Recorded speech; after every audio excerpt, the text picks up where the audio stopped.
Welcome to Comp 1 Online. I'm Tara Cole, your professor over the next 6 weeks. In this video, we will go over the general parts of the course, hit some high points in the syllabus, and walk you through week 1. At the top of the page is my contact information. If you ever have any questions, please don't hesitate to email me. I always reply within 24 hours and often much sooner. If you don't hear from me within 24 hours, it means I did not receive your message. I promise I don't mind questions. I was a question asker myself while in college, and I'm happy to answer any questions you may have. If you haven't already, go ahead and watch the Meet the Professor video. There you can learn a little bit about me and know a little bit about me better. Next is your computer compatibility checklist. You need to click there to make sure you have all the programs needed to participate in this course. If you're missing a program, there are also links provided where you can download the needed programs for free. Then you have your course verification. After you have watched this video, look over our course, and read through the syllabus on your own, you'll need to complete the course verification to let me know that you're going to commit to taking Comp 1. I know this is something you can do, but you have to believe it's something you can do too. Taking the course verification lets me know you're on board and committing to take Comp 1 over the next 6 weeks. After that comes the syllabus and SNU communication rubric. We'll go over both of those in a minute. But you will need to read through both of them yourself too, so that you know exactly what is expected of you in Comp 1. Here is the questions forum, where you can ask any questions you have that the whole class may be wondering about. I will answer any questions posted here within 24 hours. Next, you have the Helpful Links link. Here I have information linked for you on commas, grammar, introductions, and more. You may see me refer to the information linked under Helpful Links on your papers to find additional information on areas you may be having problems with, and this is the spot I'm referring you to. Finally, in this section, we have the online tutoring. I am so excited that SNU has been able to provide this service for you. Here you can upload your paper and have a real person help you with it 24/7.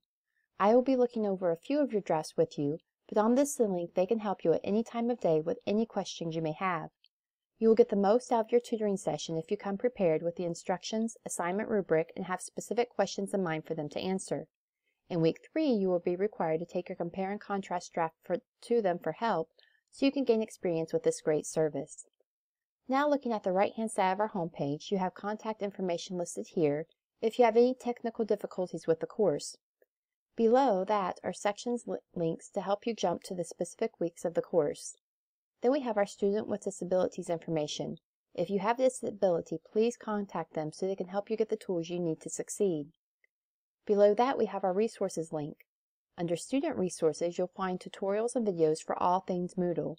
It tells you things like how to set up your Moodle profile, turn in assignments, read my comments on Turnitin.com assignments, make your video that you'll need for our Get Acquainted forum, and much more. Then you also have your link to the library here that you'll need when we begin working on our research report later in the course. Next, you have the contact information you need for me, or if you're having a Moodle, computer, or questions about online learning. Finally, you have the quick mail link for our course, where you can quickly email me or your classmates. Like I mentioned before, if you ever have any questions, please don't hesitate to ask. I'm here to help you succeed and want to help you. Now we're going to hit some high points of the syllabus. You will need to read through the whole syllabus before we begin on Monday, because it is our contract for the course and lets you know what is expected of you and what you can expect from me. But right now we're just going to go over a few sections. First, I want to point out that there is no late work accepted in this course. We move so quickly that if you turned in late work, you could get behind very quickly. If something catastrophic happens, please let me know and we can work something out. But as a general rule, I don't accept work that's been turned in late. That goes for work turned in at 12:30 or 1 a.m. when the assignment was due at midnight. Second, I want to make sure you know what is expected of you in your essays. We use MLA format in this class, though if you're in a program that uses APA, I'm happy to let you use it too. I just need to know during the first week.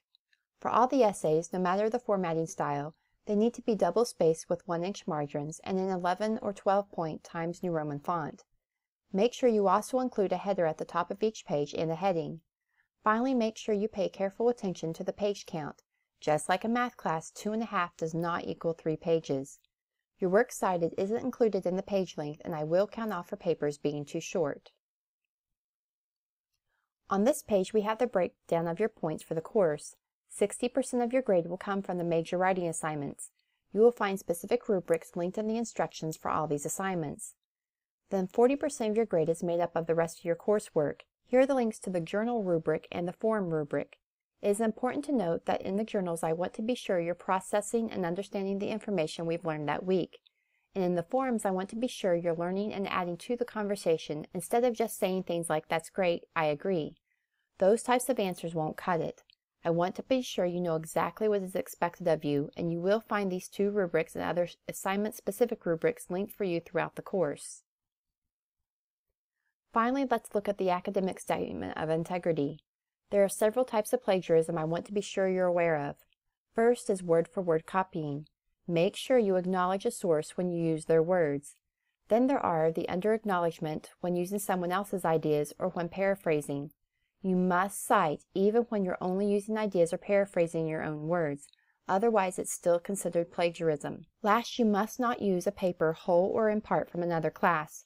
All the work turned in here must be original to the class. If you ever have any questions or wonder if you're citing a source correctly, please ask. I'm happy to help and would much rather help you correct a citation before you turn in your final essay than have to take off points and write up an academic integrity violation after the fact. Plagiarism is taken very seriously here at SNU, and I must turn in all academic integrity violations. That's all of the syllabus we're going to go over right now, but I do expect you to read through all of it before you begin working on our course. Now let's look at the SNU Communications rubric. This is the rubric that many teachers at SNU use and that we will be using for most of their writing assignments in this class. You see here that to receive the most points possible, you need to reason clearly and be sure to make the connections for your readers. Never assume that they understand the material you're presenting like you do. Always make the connections for them. You also need to dig deep and analyze deeply. Don't just go with the obvious. You then need to use strong support and details. You may see me write show, don't tell in your papers, and details are what I'm after when I make that comment. Here you see that you need to work on your grammar so it doesn't distract from your writing and use an academic tone. This doesn't mean a bunch of $10 words, but it does mean a tone that's different than you would use when talking to your friends. Finally is the formatting. This is making sure you follow the rules for essays that we went over in the syllabus and making sure you cite your sources correctly. The best way I found to use rubrics as a student was to look over them before I began an assignment and then use them as a checklist before I turned the assignment in. You may find a similar strategy works well for you too. You will turn in your drafts of all your major essays. On the compare and contrast essay, you will be asked to take your essay, and I would suggest also the instructions and your rubric to the online tutorer.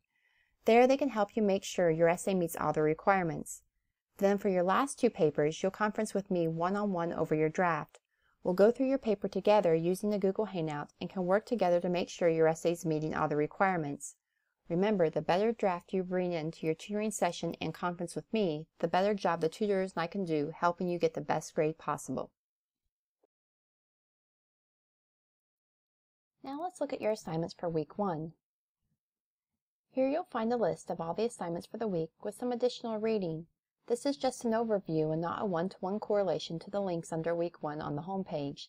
Sometimes they may have no links on the main page and sometimes several. You will need to see the assignment links themselves for specific instructions. Then here is your assignment list for the week. On Tuesday, you have the Statement of Intent to Academic Integrity and the syllabus quiz due. Those are just to verify that you have read through the information in the syllabus and understand it before we begin.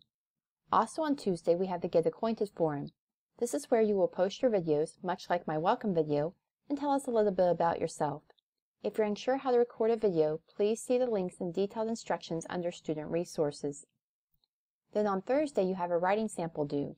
That's not anything to stress over, it's just to give me a baseline for where your writing is at now.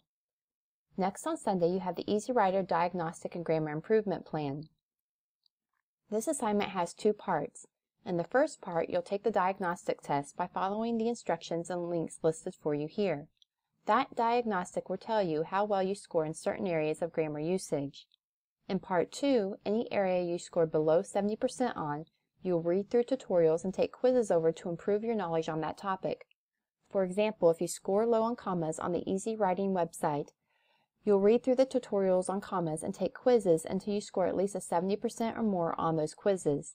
Taking the same quiz over and over doesn't count. If you have any trouble locating tutorials in the areas you need to improve in, please let me know. Part 1 will take at least an hour and you can't start and stop, so don't wait until Sunday night at 10 p.m. to complete it. Part 2 is also very involved and worth 100 points, so I would suggest working on 1 to 2 improvement sections a week, depending on how many you need to complete. After that, you have your reading for Week 1 and your Week 1 journal. The readings are the equivalent to a lecture in a face-to-face course, so be sure to read through them and the links provided. The journal is to let me know how you're processing the material learned during that week and how you're doing, so be sure to read through the questions and answer them fully. Then on some weeks I might have additional resources listed for you here, so you can go into more depth with the topics we're discussing. To have the best chance of success in this course, I would suggest you set aside a specific time of day to log in and work on our assignments. This is not a face-to-face course where you can work on your homework and be done for the rest of the week. Here we have work due on Tuesday, Thursday, Sunday, and the occasional Friday, and you will need to log in frequently to have the best chance of keeping up with the work.